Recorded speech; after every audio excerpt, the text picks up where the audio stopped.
Ce fut bien pis encore lorsque j'entrepris de faire l'énumération exacte de mes péchés.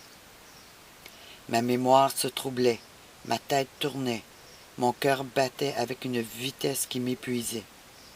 Les sueurs coulaient de mon front. Après un temps considérable de ce désolant travail, je perdis presque tout espoir de pouvoir me rappeler toutes mes fautes. La nuit suivante, je fus longtemps sans fermer l'œil.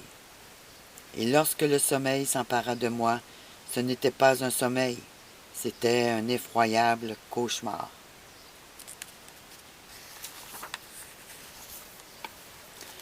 Dans un songe affreux, je me sentis précipité dans l'enfer pour n'avoir pas dit tous mes péchés au prêtre.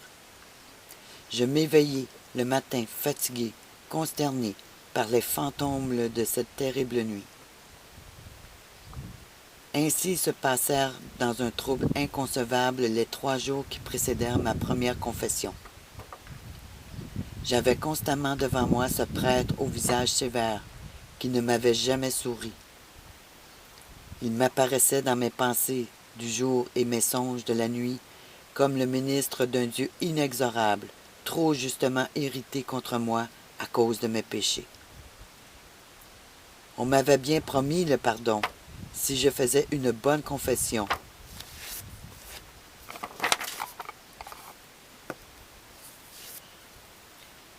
Mais l'on m'avait aussi montré ma place en enfer si ma confession n'était pas aussi parfaite que possible. Or, ma conscience troublée me disait qu'il y avait 99 chances contre une que ma confession allait être mauvaise. Soit que j'oubliasse quelques péchés par ma faute, soit que je vinsse à manquer de cette contrition dont on m'avait tant parlé, mais dont la nature et les effets étaient comme un chaos dans mon intelligence.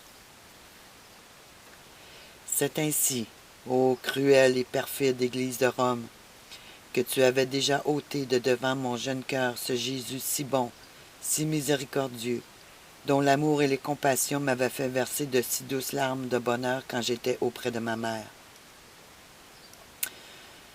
Ce n'était pas ce Sauveur qui appelait à lui les enfants pour les embrasser et les bénir, que tu allais me faire adorer, craindre et aimer. C'était aux pieds d'un homme, au visage pâle et sévère, digne représentant de ton impitoyable Dieu, que ta main impie allait torturer et souiller mon cœur d'enfant. Tu allais me faire pâlir d'horreur aux pieds de ton implacable divinité, tant que l'incomparable ami des pécheurs, le doux Jésus de l'Évangile, ne me demandait que des larmes de repentir, d'amour et de joie. Enfin, le jour de la confession, ou plutôt du jugement et peut-être de la condamnation, arriva. Je me rendis auprès du prêtre. Ce n'était plus le révérend Loranger, il avait été remplacé par M. Beaubien, qui n'aimait pas plus notre école que son prédécesseur. Oui, parce que leur école était de confession protestante.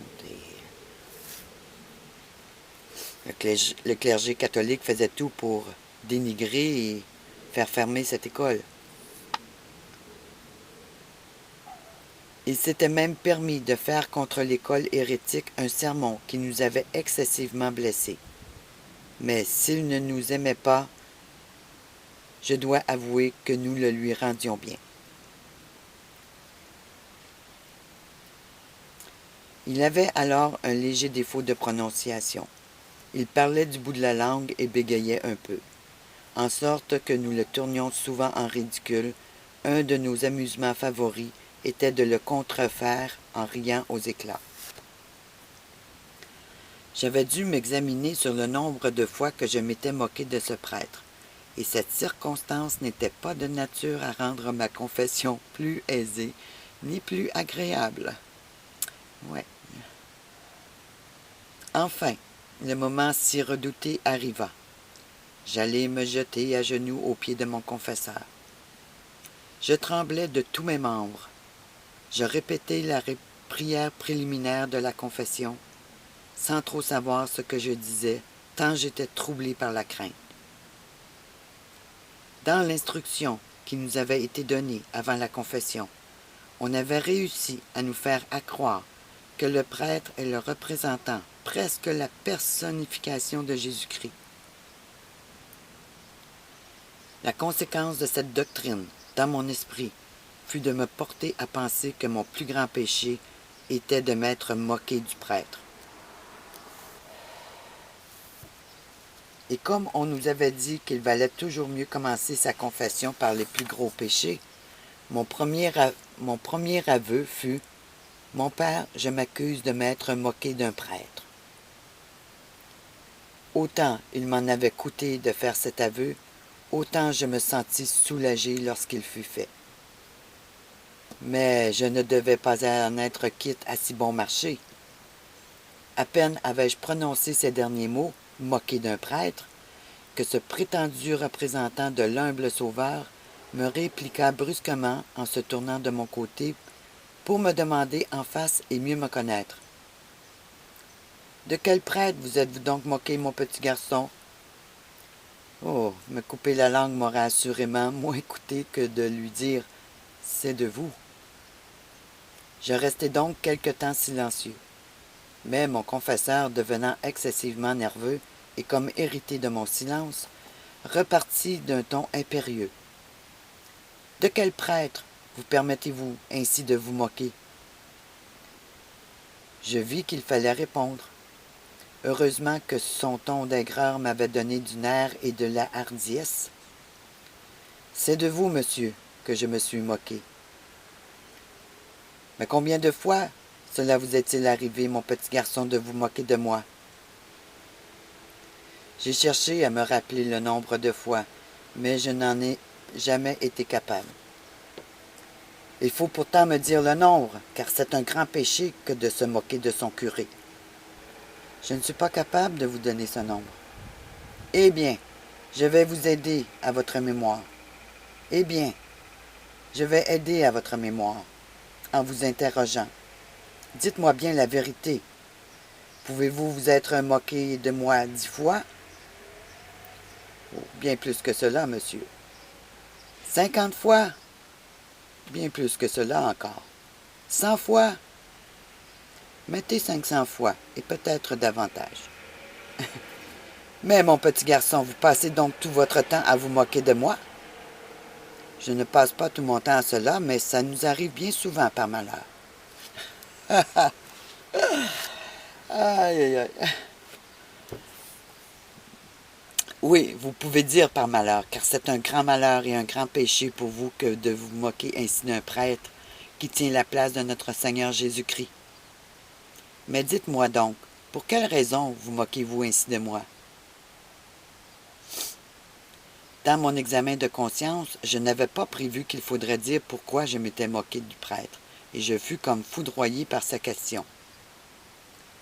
Je n'osais répondre, et je restai longtemps muet par la honte qui m'accablait. Mais mon interrogateur, avec une persévérance qui me désolait, insistait pour savoir en quoi je l'avais tourné en ridicule. Il m'assura que je serais damné si je ne lui disais pas toute la vérité. Je me décidai donc à parler et lui dis « Je me suis moqué de vous pour plusieurs choses. Quelle est la première chose pour laquelle vous vous êtes moqué de moi? J'ai ri de vous parce que vous parlez du bout de la langue. Il nous arrive souvent, parmi les enfants de l'école, de prêcher comme vous, enfin, de rire à vos dépens. Avez-vous fait cela souvent?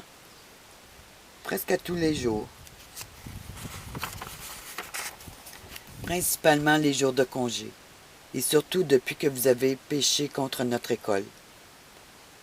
Quelle autre raison avez-vous eu pour rire de moi, mon petit garçon? J'hésitai longtemps à répondre. Chaque fois que j'ouvrais la bouche, le cœur me manquait. Mais à force d'être pressé par le prêtre, je lui dis « Le bruit court dans le village que vous aimez les filles, que vous allez voir les demoiselles Richard presque tous les soirs, et cela nous amuse joliment. » Le prêtre fut atterré par ma réponse. Il cessa de me questionner sur ce chapitre. Puis, changeant de propos, il me dit « Quels sont vos autres péchés? » Je me mis à lui confesser à mesure qu'il se présentait à ma mémoire. Mais le sentiment de la honte qui m'accablait en disant à cet homme tous mes péchés était 1000 fois plus grand que celui d'avoir offensé Dieu. En effet, ce sentiment de respect humain absorbait tellement ma pensée qu'il ne laissait pas la moindre place au sentiment religieux. Mais lorsque j'eus confessé tous les péchés dont je me souvenais, le prêtre commença à me faire les questions les plus étranges sur des matières que ma plume se refuse à décrire. Je lui répondis, « C'est sur le 6e commandement, entre parenthèses, le 7e dans la Bible. » Ce qui nous montre que l'Empire romain a falsifié les 10 commandements. C'est très facile à voir quand vous prenez le catéchisme et la Bible et vous comparez les 10 commandements de l'Église romaine et les 10 commandements de Dieu, c'est falsifié. Alors, c'est sur le 6e commandement, entre parenthèses le 7e dans la Bible, que je vous interroge. Confessez bien tout, car vous irez en enfer si vous me cachez quelque chose. Et là-dessus, le voilà entraînant ma pensée et mon imagination dans un cloaque d'idées impures où, Dieu merci, je n'avais pas pénétré jusqu'alors. Je lui répondis, « Je ne vous comprends pas, ou je n'ai jamais fait ces choses. » Alors, faisant un habile détour, il entamait une autre manière, puis il revenait tout doucement sur son sujet favori, les péchés honteux. Les questions qu'il me faisait étaient tellement sales et obscènes que je rougissais et sentais mon cœur se soulever de honte et de dégoût. J'avais été plus d'une fois avec des jeunes gens si pervertis que je regrettais infiniment de les avoir fréquentés. Mais aucun d'eux ne m'avait scandalisé comme ce prêtre. Aucun d'eux ne m'avait dit la 10e des choses que cet homme mettait complètement à nu devant les yeux de mon âme. J'avais beau lui dire que je n'étais point coupable de ces horreurs, que je ne comprenais pas même ce qu'il me disait. Il ne voulait pas lâcher prise. Comme un vautour s'acharne à déchirer le pauvre oiseau tombé sous sa griffe, ainsi ce prêtre semblait déterminé à souiller mon âme et à la torturer sans pitié. À la fin, il me fit une question si dégoûtante. L'expression dont il se servit était tellement sale que ce fut pour moi comme un choc électrique. Je frémis d'horreur. Je me trouvais si plein d'indignation que je lui dis d'une voix assez forte pour être entendu de plusieurs, « Monsieur, je suis bien méchant, j'ai vu, entendu et fait bien des choses que je regrette, mais je ne suis pas coupable de ce dont vous me parlez. Mes oreilles n'ont jamais rien entendu de si sale que ce qu'elles viennent d'entendre de votre bouche. Veuillez cesser de me faire ces questions. Pour l'amour de Dieu, ne m'instruisez pas plus que je ne le suis dans le mal. » Eh bien, mes amis, ce que Charles de Chéniky a vécu dans le confessionnal, ben aujourd'hui, ces péchés honteux sont enseignés dans les écoles de nos enfants, via le programme LGBT. Ils corrompent l'âme de nos enfants, l'amenant à vivre dans le mal, à se détourner de Dieu, pour vivre dans des péchés abominables. Puis lorsque ces jeunes seront encouragés à aller à la confession, bien sûrement le même genre de questions leur sera posé, pour les pervertir encore plus. Le prêtre veut tout savoir, le représentant de Jésus-Christ veut tout savoir sur vous. Continuons. Le reste de ma confession fut court. Mon ton décidé avait porté coup et fait rougir le prêtre. Il s'arrêta soudain.